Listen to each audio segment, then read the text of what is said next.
आपने मिसाइल युद्ध, साइबर युद्ध सुना होगा, लेकिन अब शुरू हो चुका है वाटर वॉर और इसका पहला शिकार भारत हो सकता है।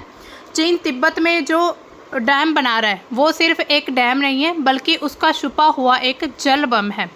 तो क्या आने वाला युद्ध पानी से लड़ा जाएगा? और क्या चीन तिब्बत में एक ऐसा जल बम बना रहा है जो कि भारत को बिना मिसाइल चलाए डुबा सकता है? एक ऐसा बांध जो कि दिखने में पनबिजली परियोजना जैसा है, लेकिन असलियत में ये एक रणनीतिक हथियार हो सकता है। तो आइए जानते हैं चीन का जो ब्रह्मपुत्र डैम है भारत के लिए कितना खतरनाक है और भारत को इससे क्या क्या नुकसान होने वाले हैं। तो नमस्कार दोस्तों, स्वागत है आपका हमारे चैनल पर। तो आज हम बात करेंगे चीन के ब्रह्मपुत्र डैम के बारे में, जो कि भारत के लिए रणनीतिक हथियार की तरह यूज़ किया जाएगा। तो चीन बना रहा है विश्व का सबसे बड़ा बांध। 14 लाख करोड़ के डैम से भारत क्यों चिंतित है और इससे निपटने की परियोजना भारत क्या क्या इसके लिए योजनाएं बना रहा है। तो चीन की जो भारत के खिलाफ एक नई साजिश सामने आ रही है। तिब्बत में शुरू किया गया है दुनिया का सबसे बड़ा बांध, ब्रह्मपुत्र नदी का बहाव मोड़ने की तैयारी में है। तो ब्रह्मपुत्र डैम कहाँ पर है और क्यों बनाया जा रहा है? तो चीन जो है तिब्बत के मेदोग क्षेत्र में ब्रह्मपुत्र डैम बना रहा है, जिसे चीन यारलुंग सांको कहता है। तो ये क्षेत्र है यारलुंग सांको, जो ब्रह्मपुत्र नदी जो कि चीन से तिब्बत से होकर अरुणाचल प्रदेश के माध्यम से भारत में प्रवेश करती है। तो उस पर एक मेगा हाइड्रो पावर डैम बनाया जा रहा है चीन के द्वारा। ये दुनिया का सबसे शक्तिशाली जल विद्युत परियोजना मीन्स की हाइड्रो पावर प्रोजेक्ट माना जाएगा, जो कि 3 गॉर्जेस डैम से भी बड़ा होगा। इससे पहले चीन में एक बहुत बड़ा डैम है, पूरे वर्ल्ड का सबसे बड़ा डैम, जिसे 3 गॉर्जेस डैम के नाम से जाना जाता है। और अब ये जो ब्रह्मपुत्र डैम बनाया जा रहा है ये उससे भी बड़ा प्रोजेक्ट है। इसकी लागत करीब 167 अरब डॉलर बताई जा रही है। तो इसमें चीन की आखिर इसके पीछे मंशा क्या है, मतलब चीन ऐसा क्यों करना चाहता है? अब देखिए, पहला प्रश्न तो ये है कि क्या ये इंजीनियरिंग उपलब्धि की जा रही है या फिर कोई रणनीतिक संकेत है आस पड़ोस की कंट्रीज़ के लिए। तो इसकी ये जो क्षमता रहेगी 1781 मिलियन किलोवाट की रहेगी, जो कि श्री गॉर्जेस बांध की क्षमता से लगभग 3 गुना अधिक है। पूरा होने पर इसे सालाना 300 अरब किलोवाट घंटे बिजली उत्पादन की जाएगी, इससे ऐसी उम्मीद लगाई जा रही है। इस परियोजना के निर्माण में 1 दशक लगेगा, मतलब दशक मीन्स कि 10 साल लग सकते हैं, लेकिन इस क्षेत्र में खास करके भारत और इसका संकेत जो है तुरंत मिल जाएगा। मतलब भारत के लिए ये एक चिंता का विषय है। तो आप देख सकते हैं, ये देखिए ब्रह्मपुत्र नदी है, तो ये भारत में प्रवेश करती है, जहाँ पर वी आकार की एक शेप बनती है। अरुणाचल प्रदेश के जो दिहांग नाम की जगह उसमें से ब्रह्मपुत्र नदी भारत में एंटर होती है। अब देखिए, तिब्बत में जो डैम बनाने की चीन के पीछे, मतलब चीन की जो मंशा क्या है, आखिर वो ऐसा क्यों कर रहा है? वर्ल्ड को वो दिखा रहा है कि एक जो मतलब कि हाइड्रो पावर प्रोजेक्ट बनाया जा रहा है, लेकिन उसके पीछे उसकी कोई रणनीतिक चाल क्या है? एशिया का जो वाटर टावर है तिब्बत, मतलब तिब्बत को कहा जाता है वाटर टावर ऑफ एशिया, तो उस पर कब्जा करने की कोशिश की जा रही है, क्योंकि यहाँ से एशिया की जो प्रमुख नदियाँ, जिसमें ब्रह्मपुत्र, सिंधु, मेकोंग, यांगसे, साल्विन, तो ये सभी नदियाँ यहाँ से निकलती हैं तिब्बत से। चीन को पता है कि जो पानी पर कंट्रोल करेगा वो एशिया पर पूरी तरह से दबदबा बना सकता है, इसलिए वो तिब्बत को अपने जल राजनीतिक अभियान का एक केंद्र बना चुका है। दूसरा, ऊंचाई का लाभ उठाना चाहता है, जियोग्राफिकल एडवांटेज है इसके। तिब्बत की ऊंचाई लगभग 3000 मीटर से भी ज़्यादा, इस पर डैम बनाया जा रहा है, ज़्यादा गिरावट वाला जल प्रवाह देता है। इससे अत्यधिक हाइड्रो पावर जनरेट हो सकता है। ये दुनिया का सबसे बड़ा, मतलब सबसे ज़्यादा ऊर्जा देने वाला डैम बन सकता है। इसके अलावा तिब्बत को आर्थिक रूप से जोड़ने की कोशिश की जा रही है। तिब्बत में आज भी चीन विरोधी भावनाएं देखी जाती हैं और स्वतंत्रता की मांग उठती रहती है। चीन क्या कहता है कि तिब्बत हमारा पार्ट है, तिब्बत चीन का हिस्सा है, लेकिन तिब्बत वाले कुछ लोग वहाँ के ऐसे हैं, जनता ऐसी है कि वो चीन का विरोध करते हैं। चीन वहाँ पर काफ़ी इन्वेस्ट करके इंफ्रास्ट्रक्चर, रोज़गार बढ़ा रहा है, लोगों की बीजिंग के साथ जोड़ने की ये कोशिश कर रहा है। मतलब कि बीजिंग जो चीन की एक कैपिटल है उसके साथ कनेक्ट करने की एक उनकी मंशा देखी जा सकती है इसके पीछे।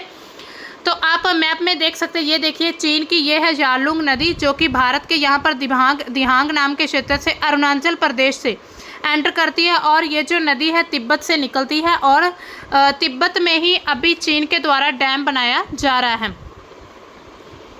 इसके बाद जो नीचे वाले देश है, नीचे वाले देश मीन्स कि जैसे ब्रह्मपुत्रा जिसमें भारत और बांग्लादेश आते हैं, मेकोंग जिसमें लाओस, वियतनाम, थाईलैंड और जो बाकी नदियां चीन से निकलती हैं उस पर दबाव बनाने की कोशिश की जा रही है।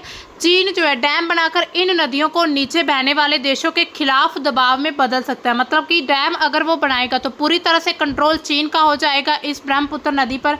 जब वो चाहे डैम ओपन कर सकता है, जब वो चाहे बंद कर सकता है। मतलब कि अब फ्लड भी आ सकते हैं भारत में और बाकी जो नीचे वाली कंट्रीज़ है और वहाँ पर सूखा भी हो सकता है। तो यानी कि जल को कूटनीति का हथियार बनाया जा रहा है चीन के द्वारा। इसके लिए भविष्य का संकट, जल संकट चीन की तैयारी रहेगी। जैसे कि आने वाले दशकों में जल संकट जो है पूरी दुनिया में गहराने वाला नज़र आ रहा है कि पूरी दुनिया में जल संकट की स्थिति पैदा हो जाएगी। चीन पहले से ही नदियों पर कब्जा कर रहा है। पानी की किल्लत वाले समय में अपनी जनता को वो सुरक्षित कर सकता है और पड़ोसी देशों को ब्लैकमेल भी किया जा सकता है। तो आप देख सकते हैं, ये देखिए जो मकाऊ, हांगकांग, ताइवान और ये जो दक्षिण मंगोलिया है, इधर तुर्किस्तान है और ये तिब्बत वाला क्षेत्र है। तो यहाँ पर क्या है, चीन अपना इन क्षेत्रों में दबदबा बनाना चाहता है। इसके अलावा भारत को रणनीतिक रूप से घेरने की एक कोशिश है। तिब्बत की जो नदियाँ निकलती है भारत के पूर्व, उत्तर और उत्तर भारत की जीवन रेखा माना जाता है। यहाँ पर आप देख सकते हैं, ये देखिए ये नेपाल का क्षेत्र, इधर यहाँ पर ये देखिए अरुणाचल प्रदेश है। यहाँ पर तो मोस्टली जो चीन से नदियाँ निकलती हैं वो ज़्यादातर यहीं पर उत्तर जो भारत के नॉर्थ ईस्ट स्टेट्स हैं उनमें एंटर करती हैं।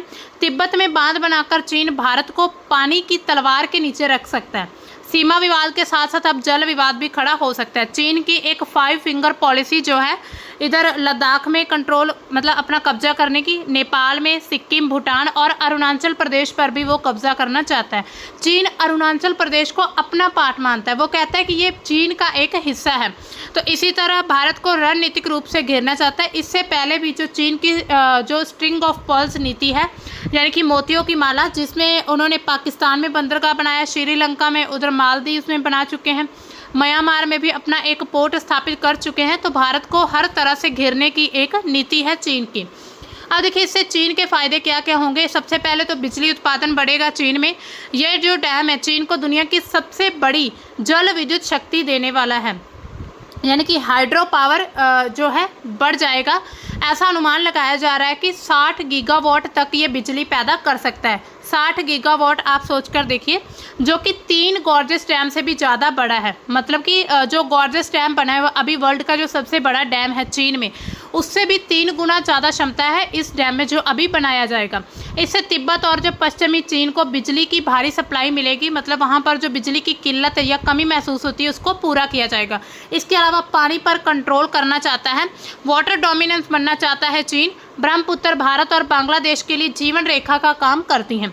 तो मैप में भी जब हम देखते हैं तो ब्रह्मपुत्र नदी जो भारत में प्रवेश करती है तो उसके बाद ये बांग्लादेश में जाकर गिरती है, जिसे वहाँ पर उसे पद्मा के नाम से जाना जाता है।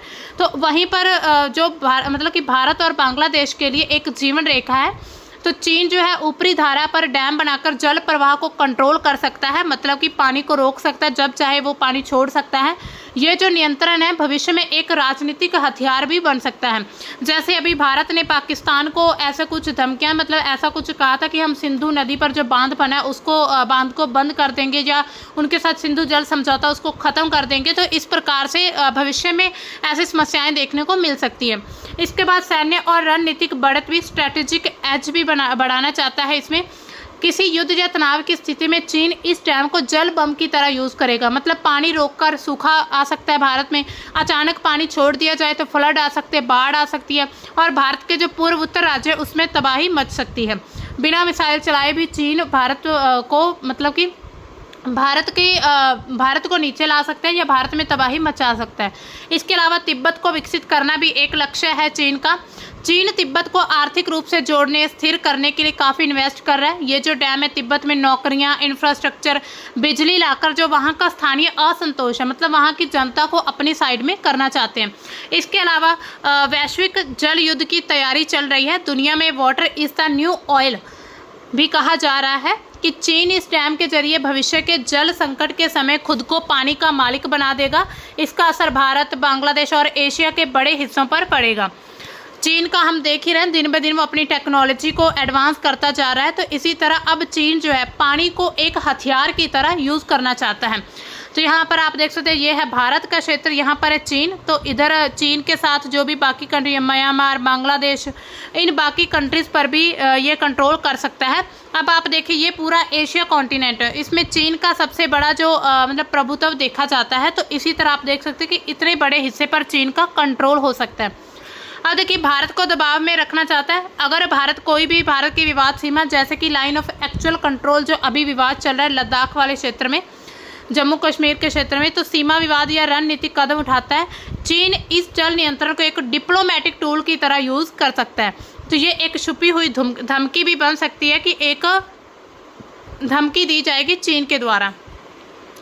यहाँ पर आप देख सकते, ये देखिए लाइन ऑफ एक्चुअल कंट्रोल, जिसे चीन जो है अक्साई चीन का नाम देता है। तो ये भी भारत का एक पार्ट है जो कि चीन ने इस पर कंट्रोल कर चुका है। इसके बाद चीन दावा क्या करता है इस डैम को बनाने का। तो चीन क्या कहता है कि ये जो पर्यावरण के बिल्कुल अनुकूल होगा ये डैम, इससे जो भी पर्यावरण समस्याएं आ रही हैं वो कम होगी। अब पता नहीं ये चीन ने किस बिहाफ पे कहा है। तो वहाँ के जो ब्रायन आइलर है, उन्होंने कहा है कि नदी के किनारे बसे कई तिब्बती पवित्र स्थल ध्वस्त हो जाएंगे अगर नदी पर बांध बनाया जाएगा। इतना बड़ा बांध बनाया जा रहा है डैम, तो वहाँ की जो आसपास के जो नगरीय योजना या फिर लोग जो वहाँ पर रहते हैं उनको अपनी जगह छोड़नी पड़ेगी। और पुनर्वास के बाद तिब्बती लोगों की पहचान को भी खतरा पैदा हो जाएगा कि लोग खुद की आइडेंटिफाई नहीं कर पाएंगे कि हम लोग कहाँ के हैं। तो इसी तरह चीन ये दावा भी करता है, लेकिन वहाँ के जो ब्रायन आइलर है उन्होंने कहा है कि जो ये चीन मतलब कि डैम बनाने जा रहा है, तो इससे तिब्बत के लोगों को भी परेशानी हो सकती है। अब देखिए, भारत के लिए कैसे ये मुसीबत बनेगा। ब्रह्मपुत्र पर जो चीन का बांध बनाया जा रहा है, तो भारत के लिए एक बहुत बड़ी मुसीबत हो सकता है। सबसे पहले तो जल नियंत्रण जो है चीन के हाथ में आ जाएगा। ब्रह्मपुत्र नदी का जो ऊपरी पार्ट है, यानी कि अपस्ट्रीम जो है, चीन के कंट्रोल में आ जाएगी। और डैम बनाकर चीन अगर पानी रोकता है, ये वाला पानी रोकता है, तो भारत के जो पूर्व उत्तर राज्य वहाँ पर सूखा पड़ जाएगा। अगर अचानक पानी ज़्यादा छोड़ दिया जाता है तो बाढ़ आ सकती है, जैसे कि 2000 और 2013 में भी पहला ऐसा देखा गया था, भारत के में बाढ़ आई थी। तो इसी तरह पूर्व उत्तर राज्य पर सीधा असर पड़ेगा। सबसे ज़्यादा अफेक्ट जो पड़ेगा भारत का, जिसको चीन पहले ही भारत से छीनना चाहता है या कब्जा करना चाहता है, उस क्षेत्रों पर ज़्यादा असर देखा जाएगा। जो असम वाला क्षेत्र है, अरुणाचल प्रदेश, त्रिपुरा जैसे राज्यों में खेती, पीने का पानी और जो पर्यावरण है वो पूरी तरह से ब्रह्मपुत्र पर निर्भर रहता है। अगर पानी की मात्रा और गुणवत्ता में बदलाव आता है तो लाखों लोगों का जीवन जो है खतरे में पड़ जाएगा। इसके बाद जल युद्ध का डर भी बना हुआ है भारत के लिए। चीन भविष्य में पानी को एक हथियार, वेपन की तरह यूज़ करेगा या यूज़ कर सकता है। बिना मिसाइल चलाए पानी को रोककर भारत को किसी भी तरह से झुका सकता है और इसे हाइड्रोपॉलिटिक्स का नाम दिया जाता है। इसके बाद नदी के बहाव में भी बदलाव किया जा सकता है। कुछ रिपोर्ट्स के अकॉर्डिंग ये भी दावा किया जा रहा है कि चीन नदी का बहाव दूसरी दिशा में मोड़ सकता है, जिससे भारत में ब्रह्मपुत्र का प्रवाह बहुत कम हो जाएगा और यहाँ की जो कृषि है, यहाँ का जो जीवन है लोगों का, वो खतरे में हो सकता है। इससे न केवल खेती को नुकसान होगा, बल्कि वहाँ की जो जैव विविधता है और जो पारिस्थितिकी तंत्र है उसको भी नुकसान होगा और इससे बर्बाद होने का खतरा ज़्यादा है। कोई पारदर्शिता या फिर समझौता नहीं है। भारत और चीन के बीच कोई भी बाइंडिंग वाटर ट्रीटी, अभी तक जल संधि नहीं हुई है।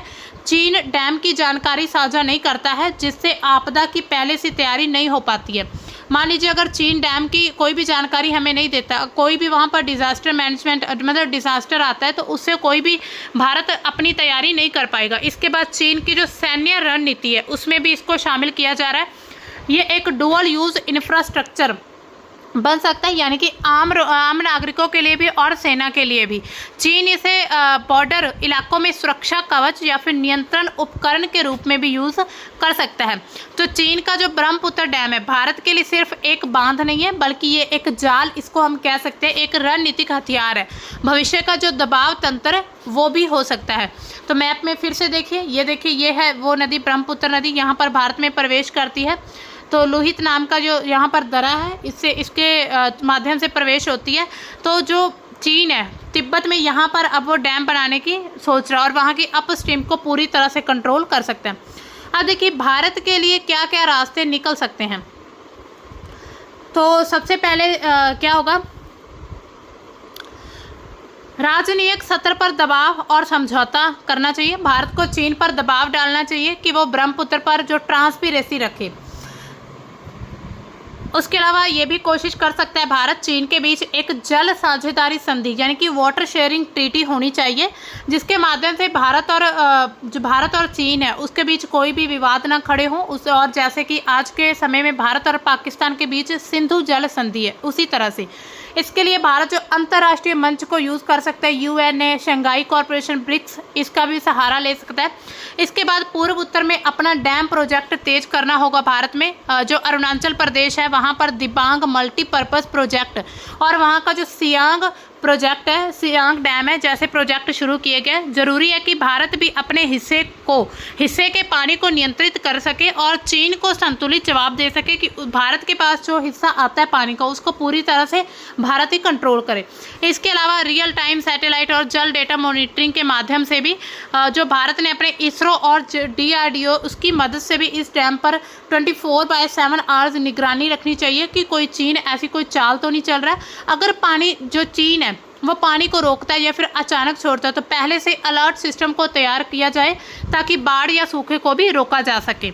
इसके अलावा वहाँ के जो स्थानीय आपदा प्रबंधन है उसको मजबूत करना होगा, खास करके असम और अरुणाचल प्रदेश जैसे राज्यों में। जल संग्रहण वहाँ पर हो, फ्लड प्रोटेक्शन बांध बनाए जाएं, इमरजेंसी वार्निंग सिस्टम बनाना जरूरी है।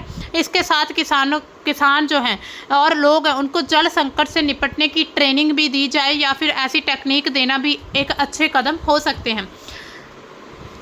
अब देखिए इसके अलावा सामरिक और रणनीतिक साझेदारी भी की जा सकती है। चीन के ऐसे जल प्रोजेक्ट को रणनीतिक खतरे की तरह देखना होगा। भारत के जो लाइन ऑफ एक्चुअल कंट्रोल है उसके पास इंफ्रास्ट्रक्चर, सड़क और सेना की तैनाती जो है मजबूत करनी होगी ताकि कोई भी भारत को ब्लैकमेल ना कर सके। इसके अलावा लोगों में जागरूकता बढ़ानी होगी। भारत को अंतर्राष्ट्रीय मीडिया, थिंक टैंक या फिर सोशल मीडिया के जरिए लोगों को ये बात पहुंचानी होगी या ऐसे गतिविधियों को उजागर करना होगा।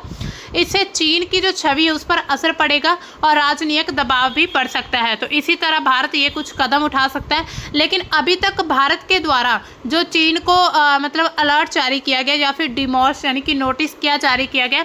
जो विदेश सचिव है विक्रम मिस्री, उन्होंने अपनी बीजिंग यात्रा के दौरान इस मुद्दे को उठाया था। उन्होंने भी कहा है कि इससे पहले मतलब कि कुछ महीनों पहले जो चीन के द्वारा पहले भी ब्रह्मपुत्र वाला क्षेत्र और जो अरुणाचल प्रदेश का एरिया उसको कंट्रोल करने की बात कही गई थी। तो जो भारत है उसके द्वारा पहले भी नोटिस दिया जा चुका है चीन को कि अगर कोई भी ऐसी गतिविधि या कोई भी ऐसा कार्य करता है तो फिर भारत भी कुछ एक्शन लेने के लिए मजबूर हो सकता है। इसके अलावा जो अरुणाचल प्रदेश के मुख्यमंत्री हैं पेमा खांडू, तो उन्होंने क्या कहा, उन्होंने कहा कि चीन का भरोसा नहीं कर सकते, कि चीन कोई भी भरोसे लायक नहीं है, कोई नहीं जानता कि इससे क्या हो सकता है, यानी कि ये जो डैम बनाया जा रहा है इससे क्या होने वाला है। चीन के सैन्य खतरे को किनारे रख दें तो मुझे बाकी खतरों से ज़्यादा खतरनाक लगता है। यह हमारे आदिवासी क्षेत्रों के लिए अस्तित्व, जनजीवन का खतरा होगा। ये काफ़ी गंभीर है क्योंकि चीन इसे वाटर बम यानी कि पानी के बम की तरह इस्तेमाल कर सकता है। तो ये अरुणाचल प्रदेश के मुख्यमंत्री का कहना है। इस पर और भी अलग अलग नेताओं के जो टिप्पणियां या नेताओं की स्टेटमेंट आई हैं कि चीन के द्वारा अब भारत को पूरी तरह से बर्बाद करने की कोशिश की जा रही है। तो दोस्तों ये थी हमारी आज की मतलब इम्पोर्टेंट टॉपिक जो भी था। अब आप इसके बारे में क्या राय रखते हैं कि चीन के द्वारा ये जो ब्रह्मपुत्र नदी पर बांध बनाया जा रहा है ये उसकी एक टेक्नोलॉजी को डेवलपमेंट करने का रीज़न है या फिर भारत को किसी प्रकार से दबाने का या फिर भारत को बर्बाद करने की कोशिश है? तो आप अपने विचार हमें कॉमेंट सेक्शन में दे सकते हैं। तो मिलते हैं दोस्तों हम एक नई न्यूज़ के साथ, तब तक के लिए बाय, थैंक्स फॉर वॉचिंग।